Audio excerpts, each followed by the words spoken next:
They tore up the will right in front of me. I got a box of junk. Inside it was everything that would turn my life upside down. But back then I had no clue. Well, almost no clue. Let me paint you a picture of that day. Picture this. A living room that smelled like old furniture polish and disappointment, filled with relatives who hadn't spoken to each other in years, but suddenly found themselves united by one common goal, dividing up Grandpa's stuff like vultures picking at roadkill. Their smiles were shining like Christmas lights, but without a single spark of warmth behind them. Pure ritual hypocrisy at its finest. My dad was there, of course. Mom, too. My brother Jake sat in the corner, already counting his chickens before they hatched. The lawyer, this tired-looking guy in a wrinkled suit who probably handled more family drama than a reality TV producer, spread out papers on Grandpa's old coffee table, like he was dealing cards in Vegas. It felt like I'd stumbled into a play where I didn't know my lines, and everyone else had rehearsed betrayal. Here we were, supposedly mourning Grandpa, but everyone was eyeing his possessions like they were shopping at a Black Friday sale. I kept thinking about how Grandpa used to sit in that exact same chair where the lawyer now sat, telling me stories about his old days, his weather hands always moving as he talked. Those hands that taught me how to tie fishing knots, how to fix a leaky faucet, how to be a man when nobody else bothered to show me. Life's gonna knock you down, kiddo, he used to say while showing me how to tie a proper bowline knot. The trick is learning how to get back up with your dignity intact. But that was then. This was now, and now sucked. The lawyer cleared his throat, one of those official sounds that means time for business, and started reading. Jake got the house. Mom and Dad split the investments. Some distant cousin I barely knew got Grandpa's truck. They were passing around his life like it was takeout food, and everybody was getting their portion except me. Then came the moment that still makes my stomach turn. Dad looked at me with this expression, you know the one, like he was about to tell a kid there's no Santa Claus, and said the words that would echo in my head for years. No money for your stupid dreams, son. Just like that. No money for college. No money for the future I've been planning since I was 15. No money for anything that mattered to me. Meanwhile, Jake, golden boy Jake, who'd never worked a day in his life, got handed a check for $100,000 for his education expenses. The lawyer practically patted him on the head, like a good dog getting a treat. It was like watching someone pour liquid gold on one person while telling the other to be grateful for the puddle on the floor. Those $100,000 felt like a golden rain shower for Jake, while my dreams became just a droplet on glass, easily wiped away with one dismissive gesture. The betrayal hit different when you're 18 and stupid enough to still believe your family has your back. This wasn't just a cold shower. This was a frozen waterfall that washed away every last illusion I had about family loyalty. I sat there, trying to process how the people who were supposed to love me unconditionally could dismiss my entire future like it was a bad joke they'd heard too many times. But then something happened that gave me a sliver of hope. When the lawyer opened the last folder, I held my breath. Maybe Grandpa's old camera? His vinyl record player? Something. Anything that showed he remembered I existed? The folder was empty. Nothing but air and disappointment. It was like someone opened a treasure chest just to show me the dust inside. Dad's disgusted look made it even worse, followed by those words that still sting. Take this junk and get lost. The junk was a cardboard box that had seen better decades. Inside, Grandpa's reading glasses with scratched lenses, some old books that smelled like basement, a few faded photographs in his leather wallet. Beaten up but still holding together, just like he always was. That wallet smelled like history, like something warm and forgotten. I always thought it was just a leather archive of his life. The irony would hit me later. So there I was, 18 years old, holding a box of what my family considered worthless while they divided up everything valuable. The message was crystal clear. I was the family afterthought, the leftover nobody wanted to deal with. The first night on my own was something else. I found this room, and I use the term room generously, above a Chinese restaurant downtown. The smell of grease and soy sauce seeped through the floorboards, mixing with the musty odor of old carpet and broken dreams. The walls were so thin, I could hear my neighbor's television, his snoring, probably his thoughts if I listened hard enough. That first night without family was so lonely that even the mice on the walls seemed to pity me. They offered companionship with their scratching and scurrying while I ate leftover lo mein and wondered how my life had taken such a sharp turn into nowhere. The room was so cold I could see my breath, and the radiator made sounds like it was dying a slow, painful death. I got a job washing dishes at a 24-hour diner called Mel's, the kind of place where dreams about higher education go to die, smashed against plates covered in other people's leftovers. My hands constantly smelled like industrial soap and desperation. The fluorescent lights hummed overhead like angry bees, and the floor was always sticky no matter how much I mopped it. The work was mind-numbing. Scrub, rinse, repeat. Scrub, rinse, repeat. Hour after hour cleaning up other people's messes, while my own life felt like the biggest mess of all. The manager, this guy named Pete who looked like he'd been working there since the place opened in 1967, kept telling me I was lucky to have a job. Lucky, right. But here's the thing about hitting rock bottom. You start noticing things you missed before, like how the other dishwashers were mostly guys like me, young and forgotten, grinding through night shift because nobody else would hire them. We formed this weird brotherhood of the overlooked, sharing cigarettes during breaks and complaining about everything except the thing that really bothered us. Feeling invisible, the weeks blurred together. Wake up at 6 p.m., work until 6 a.m., sleep until noon, repeat. It was like being trapped in some weird time loop, where progress was measured in dirty plates cleaned and barely enough money earned to keep the lights on. Every morning when I walked home, the sunrise felt like mockery. Another day survived, but for what? I kept Grandpa's box in the corner of my room, like some kind of shrine to better times. Sometimes, when the loneliness got too heavy, I'd go through his things. The photographs mostly showed him when he was young, before life wore him down. There was one of him in his army uniform, standing next to a Jeep with a grin. So why'd you think he'd just won the war himself? I'd never seen him smile like that in real life. Another showed him dancing with Grandma at their wedding. She passed when I was 10, but in that picture, they looked like they had forever ahead of them. His reading glasses still had smudges on them. I never cleaned them off. Somehow it felt wrong, like erasing the last traces of him actually using them. The books were mostly westerns and war stories, with pages yellowed and corners folded down where he'd stopped reading. His handwriting filled the margins with little notes and observations. But that wallet, man, that wallet was something special. The leather was worn smooth in places where his hands had touched it thousands of times. It still held his driver's license, a few business cards from places that probably didn't exist anymore, and a photograph of me from my high school graduation. Seeing that photo hit me like a truck. He'd kept in his wallet, carried it around like I actually mattered to him. The wallet was practically falling apart, held together by habit and stubborn leather that refused to give up. Just like Grandpa himself, I guess. It had this smell, Old Spice aftershave mixed with tobacco, and something else I couldn't identify. Something that just smelled like him. 3 weeks into my new life as a professional nobody, I hit what felt like my absolute lowest point.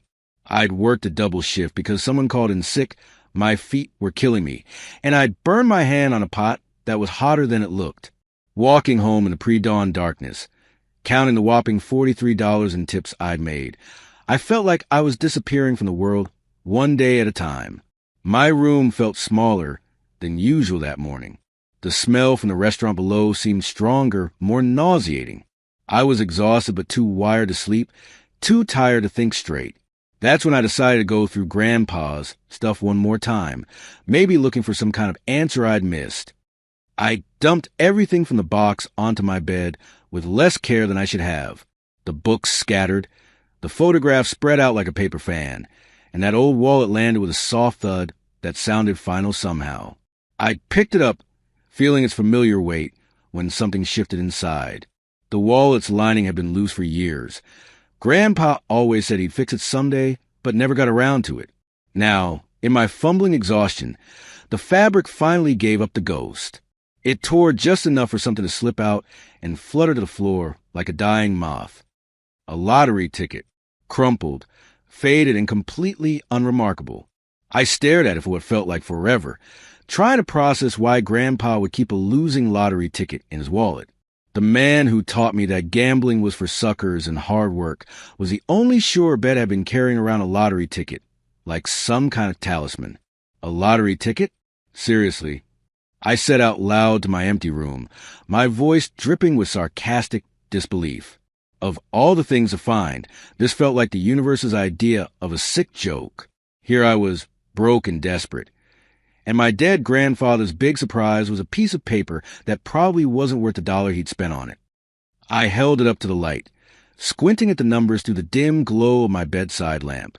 The date was from about 2 months before he died. The numbers meant nothing to me, just random digits that probably matched absolutely nothing in any drawing ever held. Another one of Grandpa's little quirks that I'd never understand. The ticket felt as worthless as everything else in my life at that moment. Just another reminder that even when people try to leave you something meaningful, it usually turns out to be another disappointment. Grandpa's funny little habits, his small rebellions against his own advice. This was probably just him buying $1 worth of hope every now and then. I was too tired to think about it anymore. Too tired to care about lottery tickets or family betrayal or the smell of grease that seemed permanently embedded in my clothes. I tossed the ticket onto my nightstand next to the wallet and the rest of Grandpa's treasures, then collapsed onto my bed without even taking off my shoes. As I lay there staring at the ceiling, listening to the sound of the city waking up while I tried to sleep, I thought about what Grandpa used to say, "Life's got a funny way of surprising you, kiddo, usually when you least expect it." At the time, it sounded like old man wisdom. Now it just sounded like old man foolishness. The lottery ticket sat there on my nightstand like a silent witness to my failures. Just another piece of junk from a dead man's collection of junk, passed down to the family disappointment, who was too naive to know better. Grandpa's silly little gambles. This was the last thing I wanted to think about when I was barely scraping by myself. I closed my eyes and tried to forget about everything. The ticket, the job, the family that had ripped me off. Tomorrow would bring another shift at Mel's, another 8 hours of scrubbing away at other people's messes, while my own life stayed stuck in neutral. But sometimes the universe has other plans. Sometimes what looks like junk turns out to be treasure. Sometimes dead grandfathers know more about surprising their grandsons than anyone gives them credit for. Turns out, the old man had one last surprise up his sleeve, and it was about to change everything. I ignored that ticket for several days. It sat on my table like a silent reminder of Grandpa's passion for absurd little things. Funny how Grandpa bought lottery tickets so often, I thought they probably haunted his dreams. I was trying to focus on more pressing matters, like figuring out how to afford my next meal without selling a kidney. He used to say, "Opportunity exists as long as you're looking for it." Back then, it seemed like just another old man saying, the kind of wisdom that sounds profound until you're actually broke and desperate. But Grandpa had this way of dropping philosophical bombs disguised as casual conversation. The lottery ticket became part of my daily scenery, like the water stain on my ceiling, or the neighbor's cat that somehow kept getting into my room. Just another piece of clutter in a life that felt increasingly cluttered with disappointment.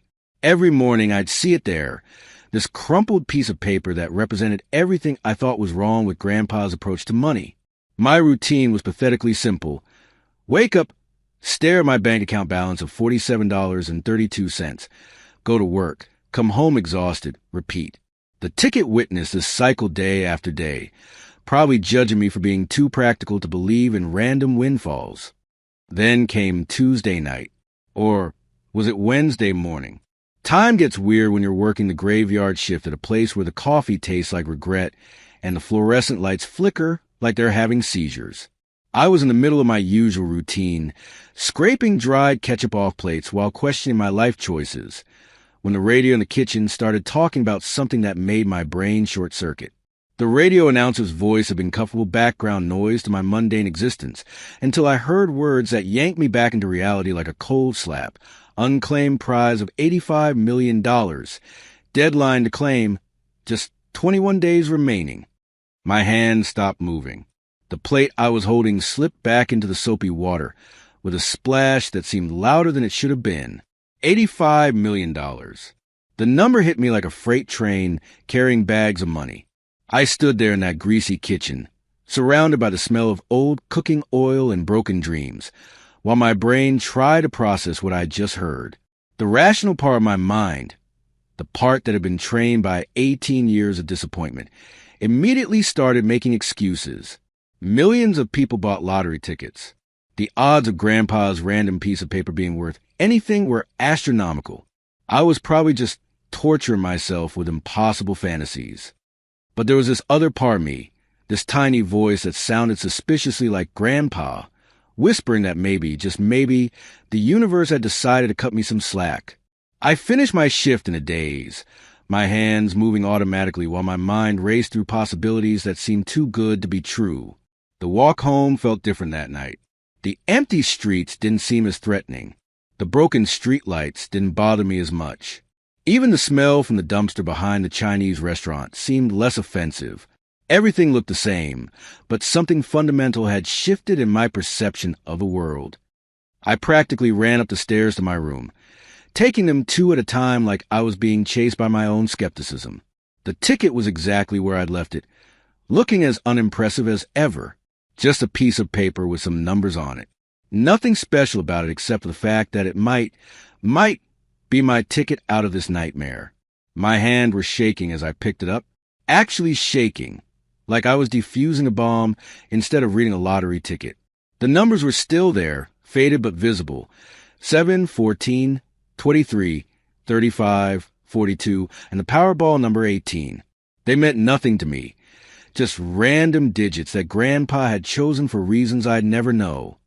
This was it, the moment of truth that felt like standing at the edge of a cliff, not knowing if there was water below or jagged rocks. I pulled up the lottery website on my phone. My fingers fumbled with the screen, like I'd never used technology before. The internet connection in my building was slower than government bureaucracy, but eventually the winning numbers appeared. 7, check. 14, check. 23. My heart started beating faster. 35. This couldn't be happening. 42. The room started spinning. And the Powerball, 18. It was like being struck by lightning. Except instead of pain, I felt this fever of hope mixed with wild, almost paralyzing fear rushing through my veins. I grabbed that crumpled piece of paper, compared the numbers again, and the world around me seemed to pause, then start spinning at crazy speed. This was just paper, right? Just ink and false promises? But the numbers matched. Every single one of them. Perfectly. I must have checked those numbers 50 times, convinced I was hallucinating from too much exposure to dish soap fumes. But they kept matching. 7 times 7. 14 times 14. The numbers burned themselves into my retinas like I was staring at the sun. That's when reality hit me, like a sledgehammer to the chest. If this was real, if this wasn't some cruel joke the universe was playing on me, then I was holding $85 million in my trembling hands. 85 million reasons why my life was about to change in ways I couldn't even imagine. But then the fear kicked in. Real, bone-deep terror that made my previous worries about rent money seem like children's games. I'd heard stories about lottery winners, and they weren't all fairy tales with happy endings. Some people won the lottery and lost everything else. Their families, their friends, their sanity, sometimes their lives. I spent the next 3 hours falling down internet rabbit holes, reading horror stories about people who won big and ended up worse than when they started. Broke within 5 years. Murdered by family members. Kidnapped for ransom. Divorced and destroyed. The money was supposed to solve problems, not create new ones that made poverty look like a vacation. Grandpa's words kept echoing in my head. Money is a magnifying glass for character. It doesn't change who you are. It just shows everyone who you were all along. What would I become if this pile of paper turned out to be real? Would I turn into one of those cautionary tales I was reading about? Sleep was impossible. I lay in bed staring at the ceiling, holding the ticket like it might disappear if I let go. Every car that drove by sounded like someone coming to steal my secret. Every footstep in the hallway sounded like danger approaching. Paranoia set in faster than I expected, and I hadn't even claimed the money yet. By morning, I knew I needed help. Professional help from someone who understood legal stuff and wouldn't try to steal my potential fortune. But I was an 18-year-old dishwasher with no connections and no idea how to find a trustworthy lawyer. For all I knew, most lawyers were just well-dressed sharks waiting to take advantage of idiots like me. That's when I remembered something Grandpa had mentioned years ago about helping out veterans who couldn't afford legal representation. He'd volunteered with some organization that provided free legal services to former military personnel. It was a long shot, but maybe they could point me in the right direction. The Veterans Legal Aid Society was located in a building that had seen better decades, wedged between a pawn shop and a place that claimed to buy gold but looked more like a front for something illegal. The receptionist was this no-nonsense woman in her 60s who looked like she'd heard every sob story ever invented. I explained my situation as vaguely as possible, said I needed legal advice about an inheritance issue, and mentioned Grandpa's name. Her expression softened when I told her about his volunteer work, and she made a phone call that changed everything. 20 minutes later, I was sitting across from Sarah Martinez, a lawyer who specialized in estate planning and financial privacy. Sarah was maybe 40, with gray streaks in her black hair and eyes that missed nothing. She had this calm, professional demeanor that made me feel like I wasn't completely insane for walking into a law office with a lottery ticket and a head full of paranoid fantasies. When I finally worked up the courage to tell her the whole story, her reaction surprised me. No gasping, no excitement, no dollar signs in her eyes. Just careful, methodical questions about dates and procedures and legal requirements. She treated my potential windfall like it was just another case, which somehow made it feel more real and less like a fever dream. Her advice was like a cold shower for my overheated imagination. Not a word to anyone, not even your closest friends or family. We'll establish a trust. It's your only shield against the chaos that comes with sudden wealth. Trusts are like armor, and believe me, I've seen what happens when people try to claim jackpots in their own name. She explained that our state allowed anonymous claims through properly structured trusts, which felt like the first piece of good luck I'd had in years. The process of verifying the ticket felt like performing surgery with an audience of skeptical doctors. Every step had to be documented, witnessed, and triple-checked. Sarah handled everything with the kind of professional competence that made me understand why Grandpa had respected the people at that veterans organization. We drove to the state lottery office in her sensible Honda Civic, the ticket secured in a manila envelope, like it contained nuclear launch codes. The building looked disappointingly normal for a place where dreams either came true or died horrible deaths. Just another government office with fluorescent lights and people who looked like they'd rather be anywhere else. The lottery officials treated us with polite skepticism until they ran the ticket through their verification system. That's when their attitude shifted from bureaucratic boredom to carefully controlled excitement. Forms appeared from nowhere. Phones started ringing. Suddenly, everyone was very interested in making sure we understood the claiming process. The ticket was legitimate. The numbers matched. The timeline was valid. Barring any legal complications, I was about to become the recipient of $85 million, minus taxes, distributed over 30 years unless I chose the lump sum option. Sarah recommended the lump sum despite the reduced amount. Something about inflation and investment opportunities that made my head spin. We were scheduled to return in 2 weeks for the final verification and fund transfer. 2 weeks to process the fact that my life was about to change in ways I couldn't comprehend. 2 weeks to figure out how to handle more money than I'd ever imagined without losing my mind or my soul in the process. Walking out of that lottery office felt surreal, like I was floating instead of walking. The world looked exactly the same, but everything had changed. I was still the same broke dishwasher I'd been that morning, but now I was a broke dishwasher with a guaranteed future that involved more zeros than I could count. Sarah suggested we celebrate with coffee, so we ended up at this little cafe near her office where normal people talked about normal problems like mortgage payments and car repairs. I sat there sipping a latte that cost more than I usually spend on food in a day, trying to process the magnitude of what had just happened. That's when I made the mistake of checking my phone. Social media had become a habit I couldn't break, even when my life was imploding or, apparently, exploding with good fortune. I was scrolling through the usual nonsense when something caught my eye that made my blood turn to ice water. My brother Jake had liked one of my old Instagram stories. Nothing unusual about that. We still followed each other despite the family drama, maintaining the pretense of brotherly connection through double taps and emoji reactions. But this particular like made my paranoid mind go into overdrive. The story was from a few weeks ago, just a random photo of my room with some joke about how glamorous my new life was. But now, looking at it with fresh eyes and a pocket full of secrets, I could see something in the background that made my stomach drop into my shoes. There, barely visible in the corner of the frame, was my nightstand. And on that nightstand, partially obscured by shadow but still recognizable, if you knew what to look for, was the edge of Grandpa's old wallet. The same wallet where the lottery ticket had been hidden until I'd accidentally discovered it. My mind started racing with terrifying possibilities. Could Jake see the wallet in the photo? Was the ticket visible? Had I somehow given away my secret without realizing it? The timestamp on his like was from this morning, right around the time when lottery officials would have been verifying my ticket. Cold paranoia washed over me like a tide of ice water. Was it just coincidence? Jake liking old posts wasn't unusual. He sometimes went through social media when he was bored, randomly interacting with stuff from weeks or months ago. But the timing felt too perfect, too convenient to be random chance. Could someone know? Was it possible that my carefully guarded secret had already leaked out through something as stupid as a carelessly taken photograph? The thought that my family might already be aware of my windfall made me feel physically sick.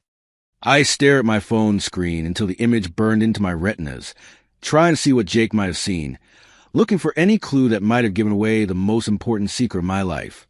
The photo was grainy, taken in bad light with an old phone, but there was definitely something on that nightstand that looked like it could be a wallet. Sarah noticed my distress and asked if everything was okay, but how could I explain that my whole carefully constructed plan might be falling apart because of a random social media interaction? How could I tell her that the brother who'd gotten everything while I got nothing might now know about the one thing that could change everything? The question hung in the air like smoke from a fire I couldn't put out. Does someone know? Had my secret already escaped before I'd even had a chance to properly claim it? Was I about to discover that keeping $85 million anonymous was going to be a lot harder than Sarah had made it sound? I sat in that cafe, surrounded by people living their normal lives, while my mind spiraled through scenarios that ranged from awkward family confrontations to elaborate schemes designed to separate me from my newfound fortune. The paranoia was probably irrational, but when you're holding that much potential wealth, rational thinking becomes a luxury you can't afford. The worst part was not knowing if Jake had seen something, not knowing if he'd told anyone, not knowing if my family was already making plans for money I hadn't even received yet. The uncertainty was almost worse than poverty had been, because at least when you're broke, you know exactly where you stand. Does someone know? That question was about to haunt my dreams and turn my lottery win into the most stressful experience of my life. And suddenly, being broke didn't seem like the worst thing anymore. I submitted the ticket anonymously through the trust. It was like playing spy games where my anonymity was the only armor I had, and my nerves were guitar strings stretched to the breaking point. The lottery confirmed the win, but there were still 30 days of verification ahead. 30 days that felt like 30 years, where each day was a minefield, and I was a blind bomb disposal expert. Sarah had been brilliant about the whole thing. Massachusetts usually required public announcement of winners, but she'd found this legal loophole that was pure genius. A special charitable trust that allowed anonymity if part of the funds went to charity. It was our shield against the chaos that would inevitably follow. Problem was, shields can be more fragile than you think. The first week passed without incident. I kept working at Mel's, scrubbing plates, and pretending my biggest worry was whether we'd run out of industrial soap. Nobody suspected that the dishwasher, who smelled like grease and broken dreams, was sitting on a fortune that could buy the entire restaurant chain. It felt surreal, living this double life where I was simultaneously the poorest and potentially richest person in any room. But paranoia has a way of eating you alive from the inside. Every conversation felt loaded with hidden meaning. Every glance from coworkers seemed suspicious. When Pete asked if I was feeling okay because I seemed distracted, I nearly jumped out of my skin like he'd caught me stealing from the register. The leak happened on day 9. 9 days of successful secrecy, and then everything went to hell faster than a greased pig at a county fair. Sarah called me at work, her usually calm voice tight with controlled panic. Someone had talked. Someone with access to lottery commission records had mentioned to someone else that there was an unusual charitable trust claim being processed. That someone else happened to be married to a local news reporter who specialized in human interest stories. The connection was traced back to Tom Bradley, a guy who worked in the Lottery Commission's verification department and apparently owed money to half the city.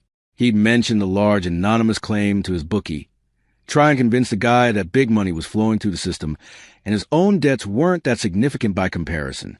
The bookie mentioned it to his wife, who worked at a local television station, and suddenly my carefully constructed anonymity was crumbling like a house of cards in a hurricane. Sarah explained all this with a kind of professional detachment that made me understand why lawyers charge so much money. She was already working on damage control, but the cat was essentially out of the bag and running wild through the neighborhood. The first news report hit that evening. Channel 7's investigative team had somehow connected the charitable trust to Grandpa's estate, and from there to me. They didn't have my name yet, but they had enough pieces to make educated guesses. The reporter, a perfectly coic woman who looked like she practiced her concerned expressions in the mirror, called it a mysterious windfall that raises questions about family inheritance and lottery transparency.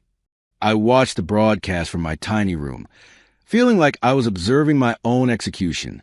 They showed file footage of the lottery office, interviewed some expert about trust law, and speculated about potential family disputes surrounding large inheritance claims. It was like watching someone dissect my life with surgical precision while I was still alive. That's when my phone started buzzing. Text messages from numbers I didn't recognize. Friend requests on social media from people I'd never met. My landlord knocked on my door asking if everything was okay because there were some reporters asking questions downstairs. The vultures had found their prey, and they were circling. The worst part was the waiting. Waiting for the other shoe to drop. Waiting for someone to put all the pieces together and splash my name across headlines. Waiting for my family to see the news and realize that their discarded son had stumbled into the kind of fortune they'd spent their lives dreaming about. I didn't have to wait long. The next morning brought a knock on my door that sounded different from my landlord's polite tapping.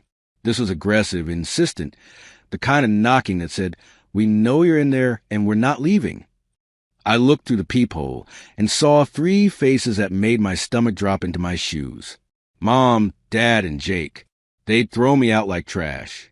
Now they wanted to recycle me into their golden goose. Standing in my hallway like they owned the place, their expressions ranged from fake concern to barely concealed rage, and I knew immediately that they connected the dots. Somehow, someway, they'd figure out that their throwaway son had won the lottery jackpot they'd probably dreamed about their entire lives. The confrontation that followed was like watching a 3-act play about human greed disguised as family concern. They didn't knock politely or ask come in. They pushed past me like they were entering their own house, claiming moral authority they'd forfeited when they threw me out with Grandpa's junk. Their performance was Academy Award worthy. Mom played the heartbroken mother who couldn't understand how her son could keep such important news from his family. Dad took the role of the wounded patriarch whose authority had been challenged by an ungrateful child. Jake just stood there looking like someone had stolen his birthday cake and given it to the family dog. They accused me of stealing inheritance that belonged to all of us by right of blood. They claimed Grandpa would be devastated to know I was keeping family money away from the people who truly deserved it. The hypocrisy was so thick you could cut it with a butter knife and serve it at Sunday dinner. But here's what really got to me. They genuinely seemed to believe their own performance. In their minds, I really was the villain in this story. The ungrateful child who'd stolen food from his starving siblings. Never mind that they'd throw me out. Never mind that they'd dismiss Grandpa's belongings as worthless trash. In their revised version of history, I was the monster. Dad's words hit like physical blows. I was selfish, ungrateful, a thief who was profiting off a dead man's memory. Mom cried, actual tears that seemed real enough, about how disappointed Grandpa would be if he knew I was hoarding family wealth. Jake just kept shaking his head like he was witnessing a tragedy instead of a lottery win. The emotional manipulation was surgical in its precision. They knew exactly which buttons to push, which guilt trips would hit hardest. They'd had 18 years to perfect their techniques, and they deployed every weapon in their arsenal with the skill of professional emotional terrorists. That's when I remembered something Grandpa used to say: money doesn't change people. It just reveals who they always were. Looking at my family, really looking at them, I saw the truth of those words written across their faces. Here they were, ready to tear me apart for something they'd literally thrown away. The same people who called Grandpa's belongings junk were now claiming sacred family ownership of the jackpot that came from that junk. The irony was so perfect, it would have been funny if it wasn't destroying my life. These were my relatives in all their glory, prepared to rip me to shreds for something they'd once considered worthless. Their greed was showing like slip under a dress, impossible to hide and embarrassing to witness. But the worst was still coming. Within hours of their visit, my story was all over local news. Someone, probably one of them, had leaked my name to reporters. The narrative they spun was devastating. Ungrateful grandson steals family inheritance, refuses to share lottery windfall with struggling relatives who help raise him. The media ate it up like candy. Every headline was a knife in my back. Every news report painted me as the villain in a story about family betrayal and inherited greed. I became the poster child for everything wrong with sudden wealth. The selfish kid who forgot where he came from the moment money appeared. Social media was even worse. Comment sections turned into lynch mobs calling for my head. People who'd never met me or my family had strong opinions about my character and what I deserved. I was trending on Twitter as ungrateful lottery winner, and the memes were brutal. My face was photoshopped onto pictures of Scrooge McDuck swimming in gold coins. The harassment extended beyond the internet. Reporters camped outside my building. Strangers approached me on the street with opinions about my moral failures. Someone threw a rock through my window with a note calling me a family-destroying monster. I became a national symbol of ingratitude and greed, all because I'd accidentally found a lottery ticket in my dead grandfather's wallet. Every headline felt like a punch to the gut. Every comment thread was a knife between my ribs. I'd become America's favorite villain, the ungrateful monster who wouldn't share his lottery winnings with a family that had supposedly loved and supported him his entire life. The truth didn't matter. The narrative had already been written, and I was cast as the antagonist. The stress was eating me alive from the inside. I couldn't sleep, couldn't eat, couldn't go anywhere without being recognized and judged. Fame turned out to be a special kind of hell when everyone famous for being hated. I understood why some lottery winners ended up worse off than when they started. But then Sarah called with news that changed everything. She'd been digging through digital archives, looking for anything that might support my version of events. What she found was better than gold. Email records from the estate settlement that painted a very different picture of family dynamics. The emails were damning evidence of my family's true feelings about Grandpa's belongings. Dad had written to the estate lawyer, explicitly stating that he wanted all the old man's junk disposed of as quickly as possible. There were texts between family members making jokes about Grandpa's worthless collection and suggesting they should just dump everything at Goodwill. When Sarah showed me those emails, I felt invisible chains falling off my shoulders like I was being released from prison. This wasn't just evidence. This was vindication. Proof that I wasn't a thief, wasn't a liar, wasn't the monster they'd painted me to be. I was just a kid who'd inherited something his family had literally thrown away, then won a lottery with a ticket they considered garbage. Sarah's smile when she handed me the printed emails was triumphant, like a prosecutor who just found the smoking gun that would exonerate an innocent man. She knew these documents would change everything, shift the entire narrative from family betrayal to family greed and hypocrisy. For the first time in weeks, I felt like I could breathe properly. The truth was finally going to come out. The real story of what happened would replace the manufactured outrage and false accusations. My family's greed and contradictions would be exposed for everyone to see, and maybe, just maybe, people would understand that I wasn't the villain in this story. But the universe has a twisted sense of humor when it comes to timing. Just when victory seemed within reach, just when the truth was about to set me free, my family made their final, most devastating move.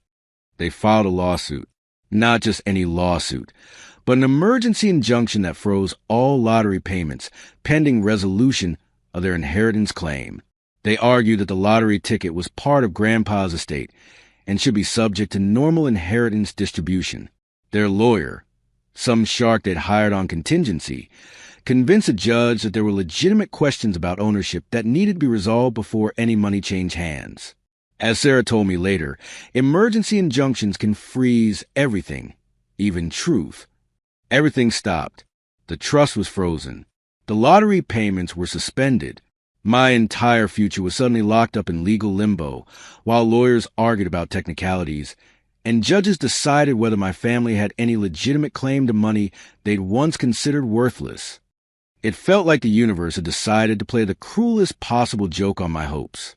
Here I was, 30 days away from financial freedom, with proof of my family's hypocrisy in hand, and suddenly everything was frozen again.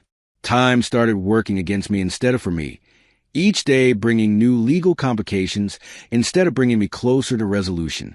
The irony was devastating. I'd gone from broke dishwasher to lottery winner to frozen lottery winner, all in the span of a month. My family had managed to snatch defeat from the jaws of their own victory, turning what should have been their embarrassing exposure into another chance to torment me with uncertainty and delay. Everything was stopped. Again, like the universe had decided to joke around with my hope, ripping it from my hands at the last possible moment, just 30 days before the payout. Time had started working against me. The courtroom is a place where emotions hide behind dry facts, and human dramas get transformed into legal case studies. But for me, it was a gladiator arena disguised as a courthouse, where fate came dressed in legal briefs. And my family's fate, too, though I didn't realize that yet. The silence in the room was so loud, I thought I could hear my own heartbeat, while the sound of the ceiling fan echoed in my ears like a countdown timer. Walking into that courthouse felt like entering a different dimension, where truth became a commodity lawyers traded back and forth. The marble floors gleamed under fluorescent lights that made everyone look slightly sick, and the whole place smelled like old polish and nervous sweat. This was American justice in action, where right and wrong got measured in precedence and procedure instead of common sense. My family's performance was Academy Award caliber. Dad played the exhausted patriarch with his tired eyes and slumped shoulders, looking like a man who'd been betrayed by his own flesh and blood. Mom had perfected the soap opera crying technique, complete with a perfectly prepared handkerchief that appeared at exactly the right dramatic moments. Jake just stood there playing the innocent victim who'd sacrificed everything for family unity. Their lawyer was this slick guy in an expensive suit who probably charged more per hour than I used to make in a month. He painted a picture of family values and sacred inheritance, talking about how Grandpa's lottery ticket represented the hopes and dreams of an entire bloodline. The hypocrisy was so thick you could serve it at Thanksgiving dinner. They talked about family values and honoring Grandpa's memory, while conveniently forgetting they'd thrown his belongings in the trash like yesterday's newspaper. It was so hypocritical I wanted to laugh and cry at the same time, like watching a bad comedy where you're somehow the main character. Their selective memory about family loyalty was more flexible than a yoga instructor. The judge listened with the kind of professional patience that comes from hearing every possible variation of human greed and family dysfunction. She was a stern-looking woman in her 60s who probably dealt with more family drama than a reality TV producer.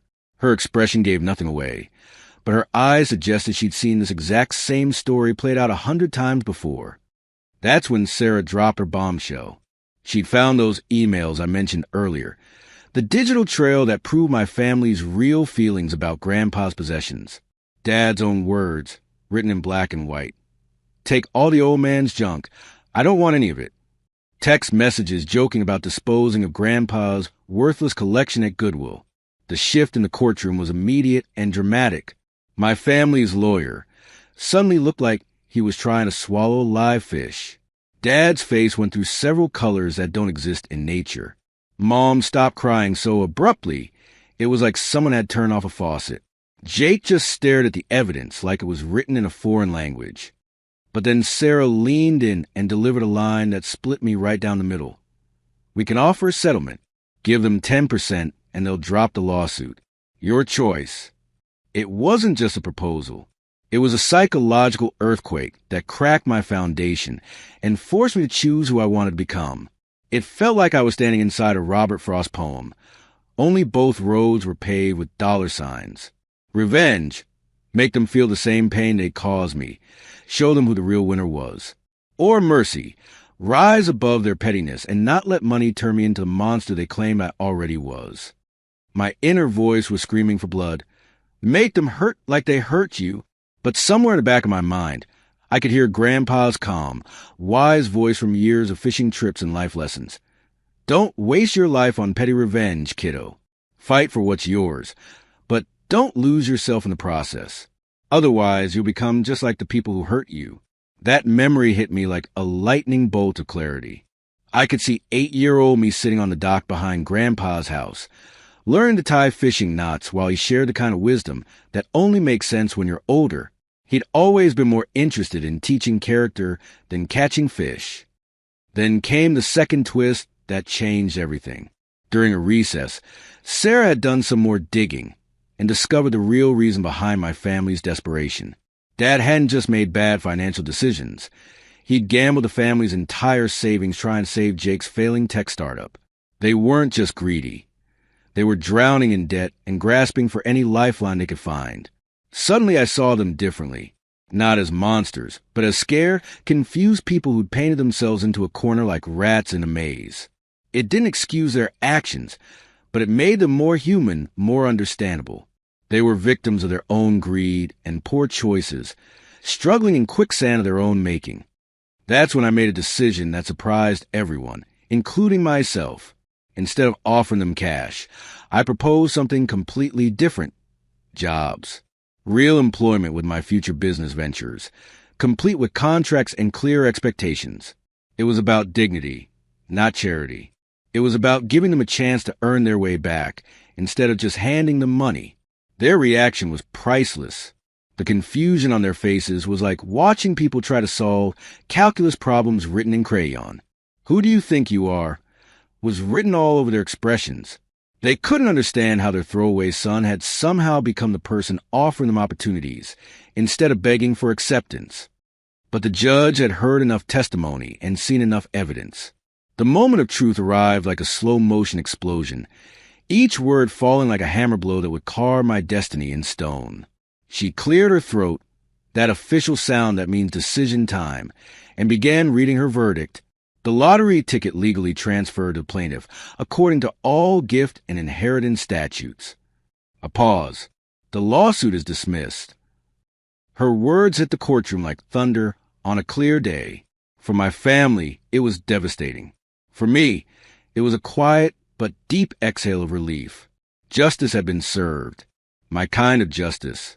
The shock on my family's faces was total and complete. They looked like they'd been hit by a truck carrying bags of disbelief. Dad's mouth hung open like a broken mailbox. Mom's tears stopped flowing so suddenly it was almost comical. Jake just stared at the judge like she'd announced that gravity had been canceled. Their lawyers started gathering papers with the frantic energy of someone trying to clean up after a natural disaster. The whole courtroom felt the shift in power dynamics, like watching a chess game where someone had just moved their queen into checkmate position. I received the check 3 weeks later. It wasn't just a pile of numbers on paper. It was a ticket to a completely new life. Money is a tool, not a goal, Grandpa always said. And for me, this was never about revenge or showing off. This was about proving that Grandpa's faith in me wasn't misplaced, and proving to myself that I could believe in my own potential. The check was heavier than I expected, not because of the paper, but because of the weight of responsibility it represented. This wasn't just $85 million. This was $85 million worth of possibilities, opportunities, and dreams. Plus, Sarah had handled all the tax obligations immediately, because that's what competent lawyers do. The first thing I did was enroll at MIT, not because I wanted to show off my newfound wealth, but because I'd always dreamed of studying there and finally had the means to make it happen. I paid for my education myself, and it felt like more than just tuition payments. Each semester was a personal symbol of victory, over poverty, over betrayal, over doubt, over everything that had tried to break me. College was different when you weren't worried about student loans or working 3 jobs to afford ramen noodles. I could focus on learning instead of surviving, and it opened up mental space I never knew I had. My classmates had no idea about my lottery win. I was just another student trying to figure out engineering and life simultaneously. But the real dream was always a cafe. Grandpa's booth became my tribute to the man who believed in me when nobody else would. I wanted to create something that would capture his spirit and values while building a business that actually mattered to people. The cafe smelled like fresh ground coffee and possibility.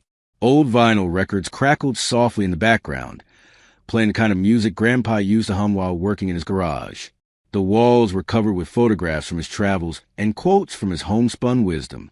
The menu featured Grandpa's apple turnovers and Grandma's coffee, recipes I'd found in his old notebook. Every detail echoed Grandpa, from the vinyl crackle to the scent of apple turnovers. It was my way of saying thank you to him. Thanks, Grandpa. I didn't let you down. The cafe became a living memorial that served great coffee and created jobs instead of just gathering dust on a shelf. Part of the profits went to a scholarship fund for students from low-income families. I remember what it felt like to be 18 and broke with big dreams and no resources. If I could help other kids avoid that particular kind of desperation, then the money was serving a purpose bigger than just making me comfortable. Then one day, like something out of an old comedy, they showed up, my parents and Jake, looking like characters from a previous life, asking for work. I'd honestly prepared myself for something worse. Tears, accusations, dramatic confrontations. Instead, I saw something different in their eyes. Despair mixed with exhaustion, like they'd finally run out of other options. The conversation was awkward, but surprisingly civil. They didn't apologize exactly, but they didn't attack either. They just looked tired, like people who'd been fighting a war and finally realized they were on the wrong side. Dad looked older, Mom seemed smaller, and Jake had lost that cocky confidence that used to define him. I gave them a chance, not as charity, but as an opportunity to prove they could contribute something meaningful. You want to work here? Prove you care about something other than what you can take. I told them. It was the hardest form of forgiveness I'd ever attempted, because forgiveness isn't really about the other person. It's about freeing yourself from carrying their mistakes around like a backpack full of rocks. They took the jobs. Dad worked in inventory management.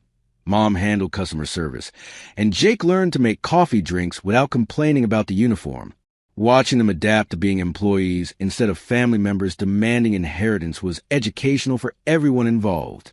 6 months later, while going through some of Grandpa's belongings that had become treasures instead of junk, I made a discovery that changed everything one final time. Hidden in his old wallet, the same wallet where I'd found the lottery ticket, was a tiny note tucked under one of the inner pockets. The paper was yellowed and fragile, covered in Grandpa's careful handwriting. The message was short but devastating in its simplicity. This isn't about money. It's about believing in yourself. Gee. I smiled through tears. That exactly the kind of thing he'd say, short, blunt, and truer than truth. Reading those words felt like receiving a final hug from beyond the grave. It was confirmation that Grandpa had known exactly what he was doing when he kept that lottery ticket in his wallet. This wasn't random chance or a lucky accident. It was a carefully planned lesson about self-worth and potential wrapped up in a lottery ticket. The note proved what I'd suspected all along. Grandpa's real inheritance wasn't money. It was confidence. He'd given me the tools to believe in myself when everyone else had given up on me. The lottery ticket was just a delivery method for a much more valuable gift. But Grandpa always did love leaving little mysteries behind. As I continued sorting through his papers, documents I now preserved like historical artifacts, I found several more old lottery receipt stubs tucked away in various hiding spots. Some were from the same time period as my winning ticket. Others were older. A smile spread across my face as I realized the implications. Grandpa had been playing the lottery more systematically than anyone realized. He'd probably bought multiple tickets over the years, Maybe even won smaller amounts he'd never mentioned. The man who taught me that gambling was for suckers had apparently been running his own private lottery strategy. I looked at those receipt stubs and thought about all the lessons Grandpa had taught me, all the wisdom he'd shared during those fishing trips and garage projects. He'd always known how to leave an impression that lasted long after he was gone. These receipts weren't just paper. They were evidence of hope, persistence, and the kind of long-term thinking that most people never develop. The possibility that there might be more surprises hidden in Grandpa's past made me realize this story was probably far from over. Maybe there were other lottery tickets waiting to be discovered. Maybe there were other life lessons wrapped up in seemingly random purchases and forgotten hiding places. As I sat in my cafe, watching my family work alongside employees who become like a second family, I understood what Grandpa had really given me. It wasn't just financial security. It was a knowledge that I could survive anything, rebuild from nothing, and create something meaningful from whatever life handed me. The lottery ticket had been important. But the real prize was learning to believe in myself when everyone else had written me off. Money amplifies who you already are, and Grandpa had made sure I knew who I wanted to become before the amplification began. But as I held those additional lottery receipt stubs, one thought kept running through my mind. If Grandpa had been this strategic about hope and possibility, what other surprises had he left behind? What other lessons were waiting to be discovered in the boxes and belongings I'd once considered worthless? Looking at the evidence of his systematic approach to chance and opportunity, I realized this probably wasn't the end of our story together. It felt more like the end of chapter 1 in a much longer book about family, forgiveness, and the unexpected ways people show love across generations. This definitely wasn't over. In fact, I had the feeling it was just getting started. Grandpa always said the best stories are the ones that make you want to know what happens next. And sitting there in my cafe, surrounded by his photographs and memories, holding evidence of his continued influence on my life, I couldn't wait to discover what he had planned for Chapter 2. After all, the old man had already surprised me once. What were the odds he wouldn't do it again? And from the back of the cafe, the record crackled again, Grandpa's favorite blues tune, humming like a ghost still teaching me how to live.